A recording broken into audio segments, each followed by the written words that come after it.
thank you. Keep it going for my peak. Yeah, so I got some great news recently. I was voted Ottawa's second most favorite South African Newfie Jewish atheist transgender comedian. Thanks. The last time I told that joke, I just got polite applause like it was actually a thing. Like, how many of us do you think are running around Ottawa? Like, is it overrun with us? Fuck. I mean, they're only 12. Anyway. So yeah, I'm transgender. I was born, the doctor said, it's a boy. And my instincts kicked in. I'm like, yes, and. I do improv too. I studied electrical engineering, which is a pretty typically masculine profession. But I found out something interesting. Engineers are slightly more likely than the average person to be transgender. We're way more likely to be terrorists. So if you know anyone going into engineering, you say, pick the transgender stream.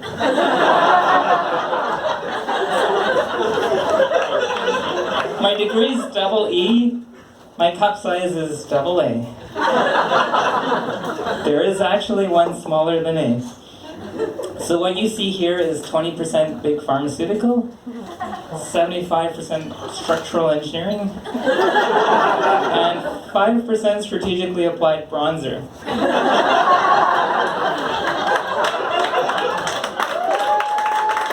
They know the tricks. Yeah, I had to get that off my chest. I don't like to put up my chest. When I first came out, my mother had some questions for me. Like one time I was at her apartment, I was installing a ceiling fan.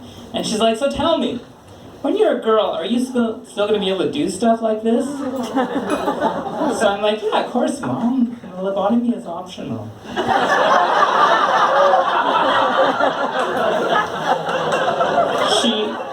She did worry about my safety though, you know. But I was trying to reassure her. I said, this is Ottawa, like, what do you think's gonna happen? Like a gang of cannibals set upon me or something? And my mom, being my mom, is like, well, it could happen. So I'm like, I'm fine. Nobody eats hormone-infused meat.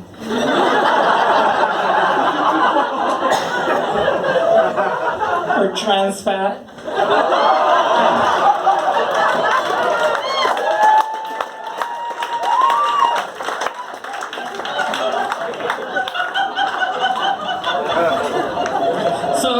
Pantheon of LGBT and so on, I'm in the T column, and I decided to start a political party to advance our cause. I called it the Tea Party, which in retrospect was a bad idea. Most of our members were confused right-wingers.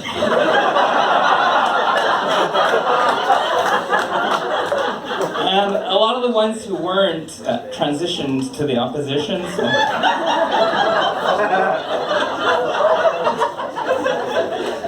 I do like to read right-wing news sites, though. It cheers me up.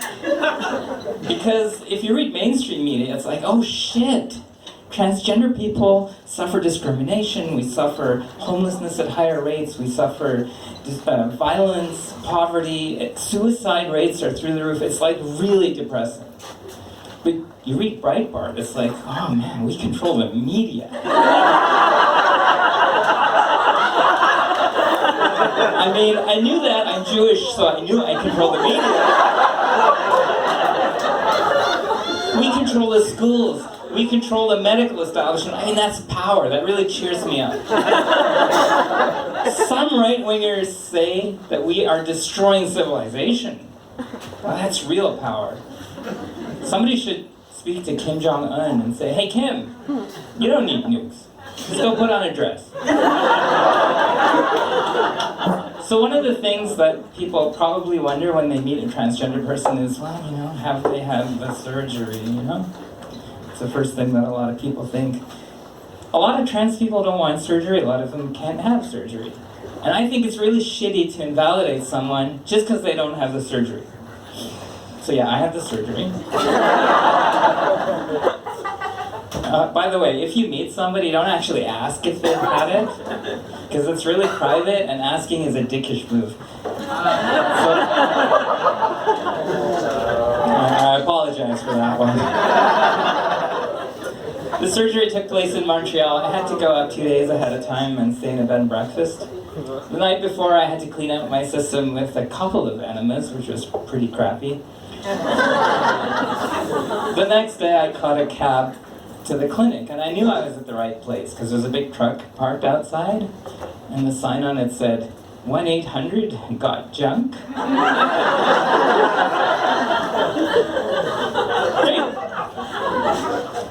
After the surgery, a couple of days after the surgery, they took us to a recovery center where we had a French chef preparing the most amazing meals. OHIP paid for it. Thank you, everybody. Nobody sat down while they were eating. Because the way it works, when you have a surgery, they stick a stent up your new vagina and they sew it in place, so you're not sitting. I can tell all the people with good imaginations because they all cross their legs in unison. That's awesome. The guy who was chatting me up in the green room looks green, actually. Anyway, they gave us these invalid rings, so it was a little less uncomfortable to sit, and I looked at them as Canada's gift to the Netherlands.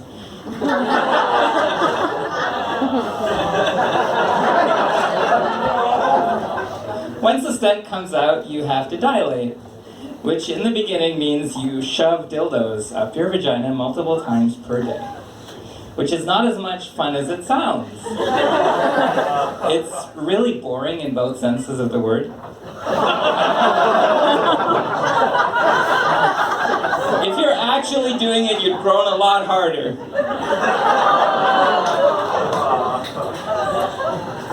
I was complaining to a friend about how bad this was. I said, you know, dilating is really a pain in the ass. And she's like, maybe you're doing it wrong? I named my dilators after movies and TV shows. The small blue one was Bleu Nuit. The medium green one was The Green Mile. And the horrifically frightening orange one was The Clockwork Orange.